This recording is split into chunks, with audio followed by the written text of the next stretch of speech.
To, že si nechám urobiť prsia v svojich 36 rokov, by som v živote nepovedala. Až kým som nezistila, že je to možné za 15 minút v lokálnej anestéze. Za pomoci mini-invazívnej techniky Mia Femtech. Do operačného traktu som vchádzala o 10. a odchádzam cca o 12. A ako je to možné? No future is now, poďme si to pekne po poriadku zhrnúť. Ešte predtým, ako som vošla na operačný trakt, sme si dali rýchle fotenie, kde môžete vidieť moje prsia pred. Hneď potom ma vymodili do takéhoto županu od značky Mia Femtech a teraz moje pocity pred. Čau.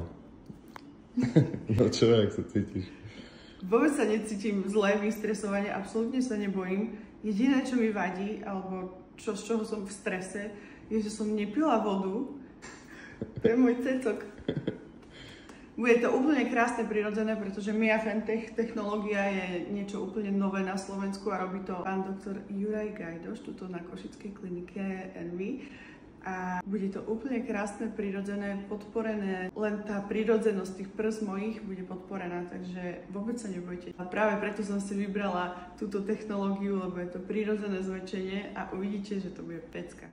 Presunuli sme sa na predoperačnú miestnosť, kde som čakala na pána doktora a ten došiel a naznačil si všetko potrebné. Vyznačil si na mne rôzne symetrické body a takisto hľadal správnu rýhu, kde bude umiestnená jazvička.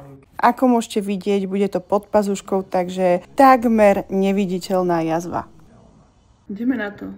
Už som pokreslená. S dobrou náladou vchádzam na salu a s dobrou náladou ma takisto vítajú. A tu dôkaz, že počas operácií nie ste v celkovej anestéze.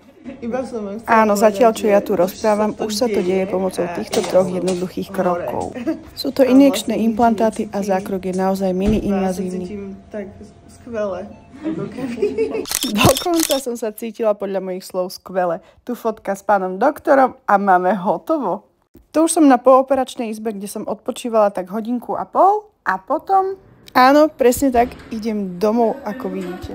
Tak to je všetko z tohto výnimočného dňa. Doma ma čakal ešte takýto princess treatment a mala som kľudový režim.